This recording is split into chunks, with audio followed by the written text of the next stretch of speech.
Olá, amados. Aqui é o pastor Israel Silva falando da lição 13 da EBD sobre a família e sua natureza.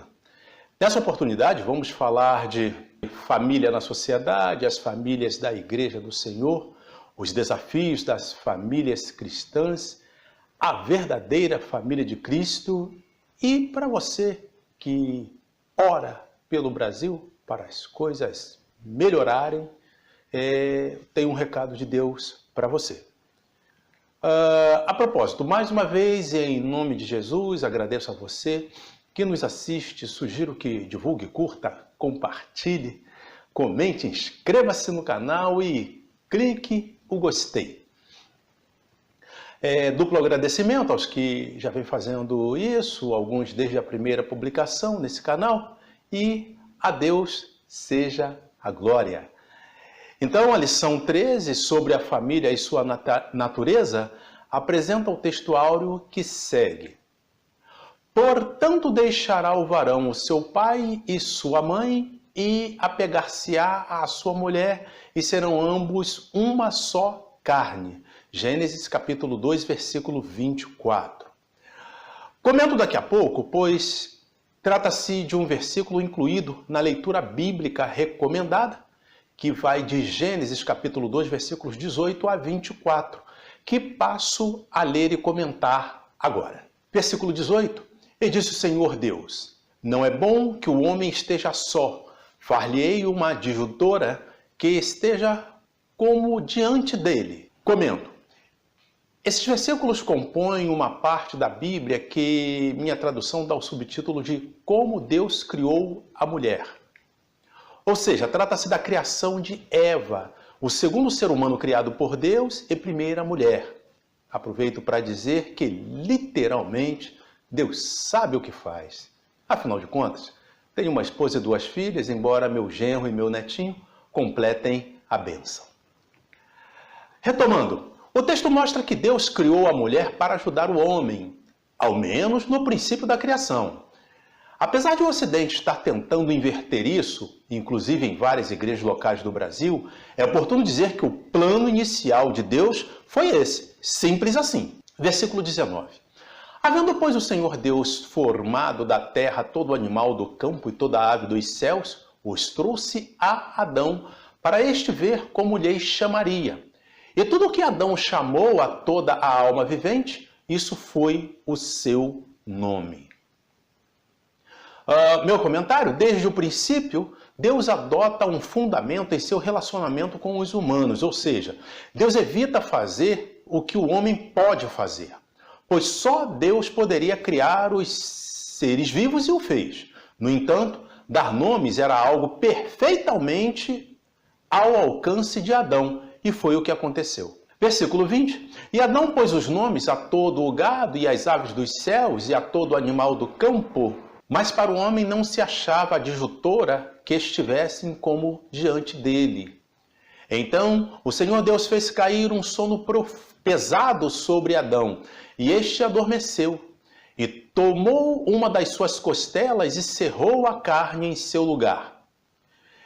Comento, estamos diante da primeira anestesia e cirurgia ainda única, a partir de um ser, fazer um outro ser humano. 22. E da costela que o Senhor Deus tomou do homem, formou uma mulher e trouxe-a a Adão. E disse Adão: esta é agora osso dos meus ossos e carne da minha carne. Esta será chamada varoa, porquanto do varão foi tomada. Versículo 24. Portanto deixará o varão o seu pai e a sua mãe e apegar-se-á à sua mulher, e serão ambos uma carne. Comento.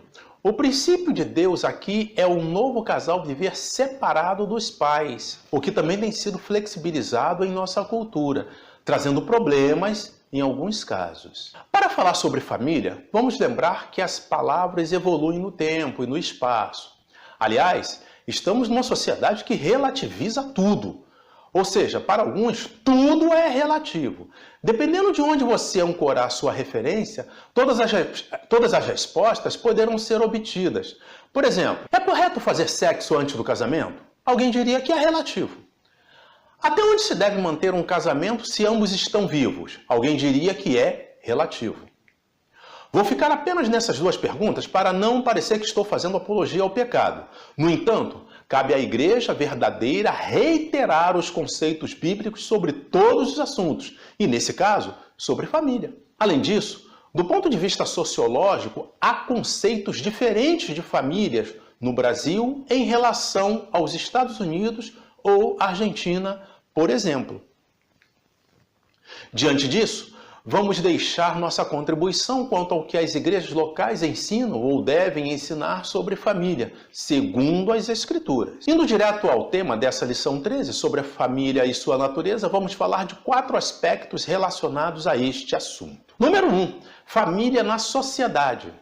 A primeira parte disso é a família completa. A família completa seria composta de pai, mãe e filhos. Pode até ter mais do que isso, né? Algumas têm netos e tal, mas aí já é dependendo do conceito adotado, aí quando tiver netos, genro, nora, aí pode ser considerado uma outra família, ou no outro conceito pode ser adotado, que é a mesma família, agora ampliada, enfim, mas a ideia de uma família estaria completa se tivesse esses 3 elementos, pai, mãe e filhos, isso de uma forma bem geral. A segunda parte disso seria a família desfalcada, quando falta um ou mais por qualquer motivo. Faltou o pai, ou faltou a mãe, ou falta filho, e isso tem os motivos diversos que a gente pode observar no cotidiano aí na sociedade. Existe ainda a família unitária, quando a pessoa mora sozinha por qualquer motivo. A mesma imprensa que elogiou o gol com a mão do argentino Maradona em 1986, criticou muito o gol com a mão do jogador Jô no domingo, dia 17 de setembro de 2017, pois desejavam que o autor do gol se acusasse, o que não aconteceu. A respeito de situações como essa, certa vez li a afirmação de que o americano não faz a diferença entre notoriedade e fama. Há muito tempo afirmo que a maioria dos brasileiros também não. Importa lembrar que famoso é todo aquele que fica conhecido de muitos, enquanto que o notável produz coisas positivas para a sociedade, ficando famoso ou não. Por exemplo, mesmo existindo o criminoso famoso, por outro lado, também há o notável desconhecido, como está escrito. Hebreus capítulo 11, versículo 38. Homens dos quais o mundo não era digno, errantes pelos desertos e montes e pelas covas e cavernas da terra. Para Deus, esses foram homens notáveis, mesmo sem fama. Nesse sentido, o Brasil precisa de mais pessoas capazes de falar e fazer coisas certas.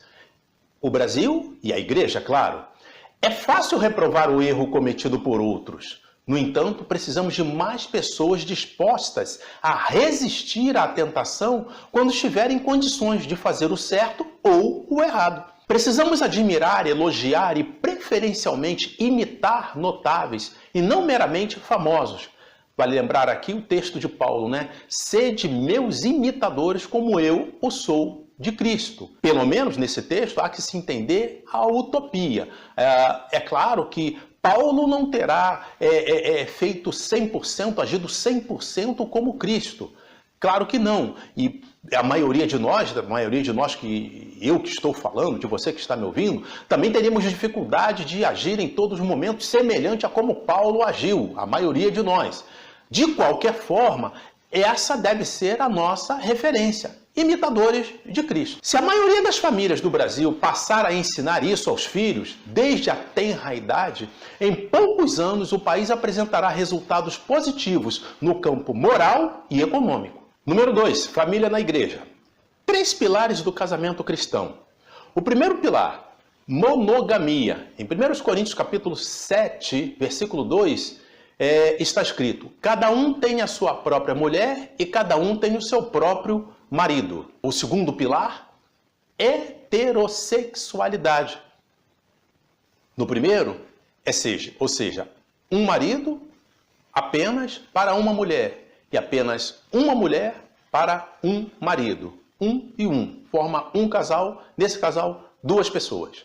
Agora, o segundo pilar, heterossexualidade. Em 1 Coríntios, capítulo 7, versículo 3. O marido pague à mulher a devida benevolência e da mesma sorte a mulher ao marido. Aqui está falando da intimidade do casal, dizendo que o marido é para a mulher e a mulher é para o marido. E é só isso. O terceiro pilar chama-se indissolubilidade, de indissolúvel, ou seja, de não se desfazer. 1 Coríntios capítulo 7, versículo 6, diz: assim não são mais dois, mas uma só carne. Portanto, o que Deus ajuntou, não separe o homem. Isso está escrito em Mateus capítulo 19, versículo 6, palavras do próprio Senhor Jesus. A família de Noé existiu antes dos ensinamentos do Novo Testamento, mas vejamos, Gênesis 6 e 9 está escrito que Noé era varão justo e reto em suas gerações.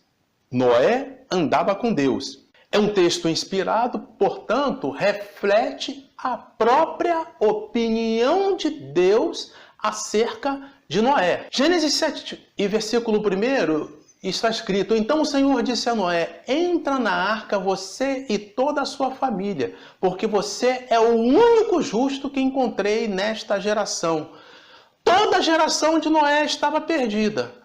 Se ele olhasse para a direita, era gente errada em relação a princípios de Deus. Se olhasse para a esquerda também, para frente também, para trás também. Mas Noé era diferente. Então é possível sim o ser humano ser diferente. Não importa o tamanho da corrupção na sociedade, não importa a corrupção ao longo de onde a gente olha, se a gente olha para a direita, para a esquerda, para frente, para trás. É possível ser diferente sim, é possível fazer a vontade de Deus e certamente receber as bênçãos decorrentes disso, como o próprio Noé recebeu, e a gente vai ler um pouquinho no decorrer desta lição. Segundo a Epístola de Pedro, capítulo 2, versículo 5, está escrito: e não perdoou ao mundo antigo, mas guardou a Noé. Ou seja, Deus não perdoou ao mundo antigo, mas guardou a Noé, pregoeiro da justiça, com mais 7 pessoas ao trazer o dilúvio sobre o mundo dos ímpios. Atenção para esses 7 pessoas que está escrito aqui na Bíblia. A Bíblia diz que Noé entrou na arca, ele, seus 3 filhos, Sem, Cã e Jafé. Ou seja, 4 homens e suas esposas. E aqui Pedro reitera que foi Noé com mais 7 pessoas, ou seja, total 8. No mundo que vivia daquele jeito, que Deus quis acabar com tudo, Noé e seus 3 filhos, cada um tinha apenas uma mulher. E era assim que funcionava. E cada mulher daquela tinha apenas o Noé e tinha os filhos de Noé, cada esposa, como família. E era um tempo muito difícil, um tempo tão difícil que Deus resolveu acabar com toda a raça humana daquela geração. Mateus capítulo 24, versículos 37 e 38, está escrito: e como foi nos dias de Noé, assim será também a vinda do Filho do Homem. Porquanto assim como nos dias anteriores ao dilúvio, comiam, bebiam, casavam-se e davam-se em casamento, até o dia em que Noé entrou na arca. O que o texto quer dizer aqui com comiam, bebiam, casavam e davam-se em casamento, não é necessariamente, não é exatamente dizer que não se possa comer, não se possa beber, tudo, claro, moderadamente, né? Está falando aqui da bebida que é necessário a saciar a sede, da água e assim por diante.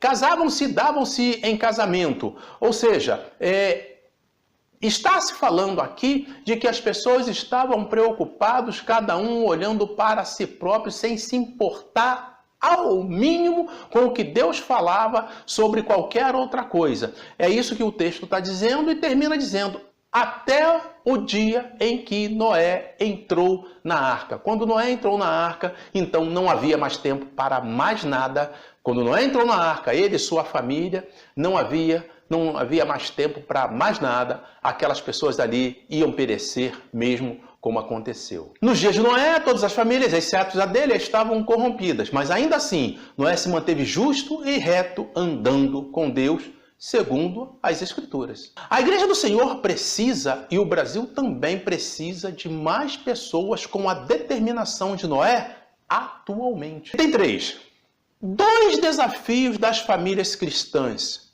nos nossos dias. O primeiro desafio é a propaganda contra as famílias. As famílias no Brasil vivem sob constante bombardeio contra o casamento da forma que nosso Deus estabeleceu. Isso se vê em filmes, novelas, jornais, revistas e internet em 24/7, ou seja, 24 horas por dia, 7 dias da semana.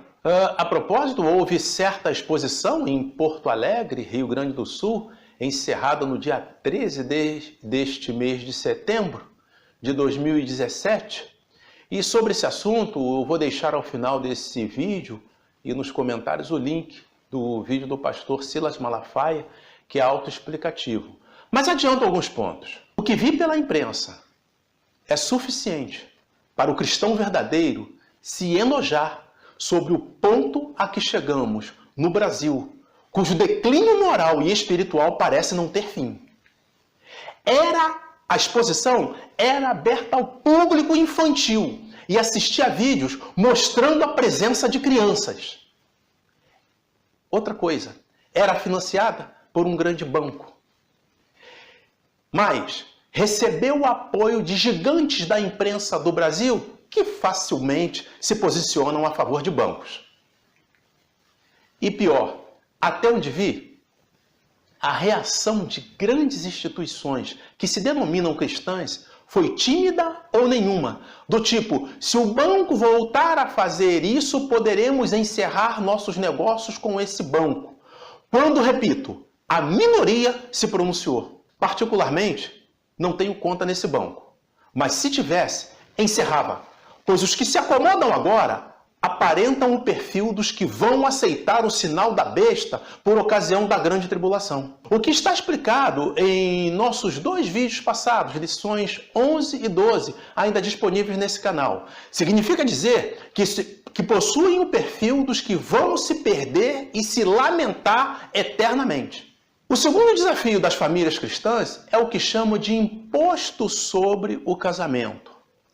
Oro a Deus, em nome de Jesus, para não haver mau uso do que passo a dizer agora. É o seguinte, mesmo um casamento realizado fora de uma verdadeira igreja do Senhor Jesus Cristo, pode receber a aprovação de Deus, se contemplar parâmetros mínimos do que diz a Bíblia. Ou seja, casamento entre um homem solteiro e uma mulher solteira. Simples assim. Mas isso é apenas o começo. Numa família onde um dos cônjuges possui renda maior que o outro. Havendo uma separação com pensão judicial, ocorre sobra maior de renda, pois passa a incidir uma alíquota menor sobre as rendas de um e de outro, agora desmembradas, ou seja, ficaria mais dinheiro no bolso do casal. Seria algo assim: se um dos cônjuges ganha 100 unidades monetárias por mês e o outro não tem renda, para ser bem resumido, a alíquota de imposto de renda é de 22%, por exemplo. Ou seja, o casal deixa de dispor de 22 unidades monetárias da renda que pagam o imposto de renda. Por outro lado, se o casal fizer uma separação judicial, consensual, mesmo que só no papel, podem combinar uma pensão de cerca de 30 unidades monetárias para o que não possui renda. Agora, quem ganha a pensão fica isento e o outro paga 10%, ou seja, 6 unidades monetárias. Nesse exercício, o casal que pagava 22 por mês passa a pagar apenas 6, e o que parece ser bem interessante. Já ouvi mais de uma história de casais que fizeram isso, uma separação apenas burocrática, ou entre aspas, para aproveitar esse dinheiro. As histórias terminam mal e digo por quê.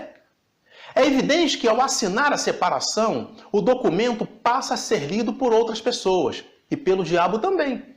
Como está escrito em João capítulo 10, versículo 10, o diabo veio senão para matar, roubar e destruir.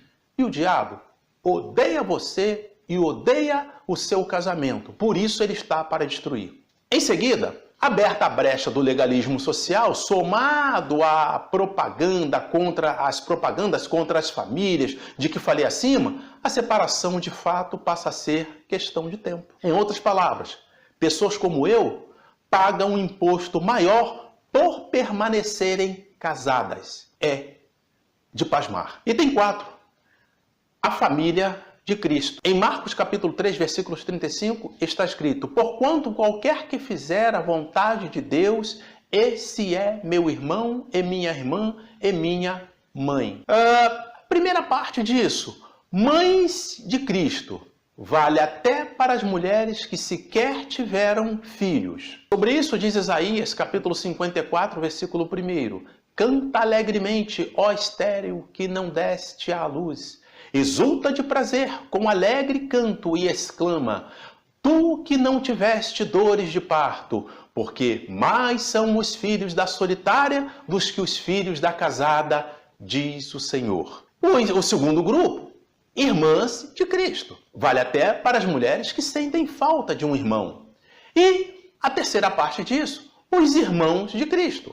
Vale para os homens que gostariam de possuir parentes melhores aqui na terra. Como está escrito em Provérbio capítulo 18, versículo 24, o homem que tem muitos amigos pode congratular-se, mas há amigos mais chegados do que um irmão. Ser conhecido como um integrante de uma família tradicional da sociedade deve ser bom, mas não se compare em saber que o Senhor Jesus declarou que pessoas como nós, que fazemos sua vontade, somos irmãos dele. Voltando um pouquinho sobre o tal evento de Porto Alegre, eu me lembro que em determinado momento na Bíblia os discípulos chegaram para o Senhor Jesus e disseram: mestre, ensina-nos a orar.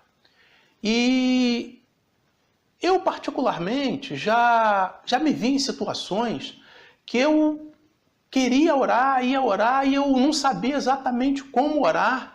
E a Bíblia diz, né, que o Espírito Santo intercede por nós com gemidos inexprimíveis, quando não sabemos como pedir ou o que pedir. E eu disse que tinha uma palavra para você que vem orando pelo Brasil, para que as coisas melhores, para que, clamando por Deus, para que tenha misericórdia. Eu tenho uma palavra para você. É a palavra de Deus. Assim diz o Senhor: não é tempo de pedir misericórdia. É tempo antes de você orar e pedir a Deus que guarde aqueles que confiam em Deus, que esperam em Deus, que levam Deus a sério. O que está feito no Brasil não pode ser pedido mais misericórdia, porque está escrito: Deus não se deixa escarnecer. O que o homem semear, isso ceifará.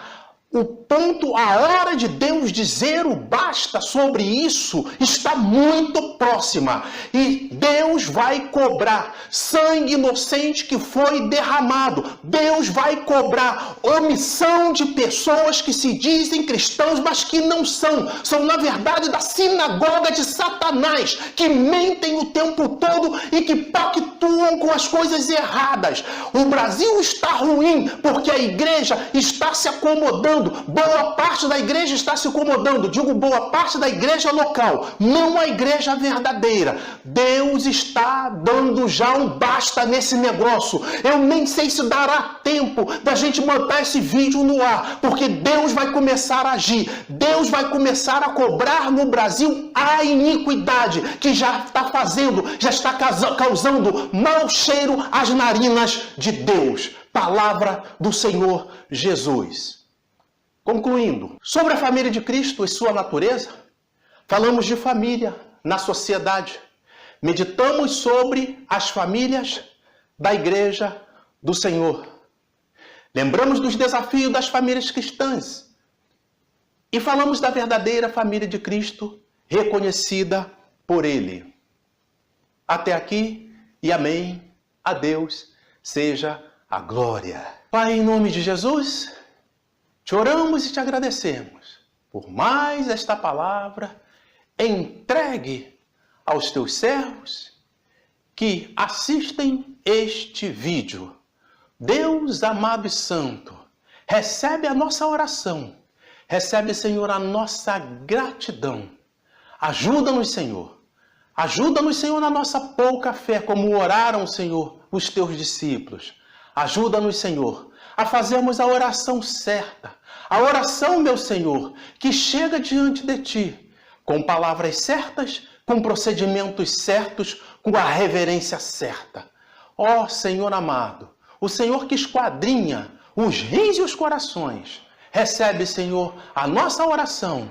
Abençoa aqueles que ouvem, meu Senhor, que assistem esse vídeo, em nome de Jesus.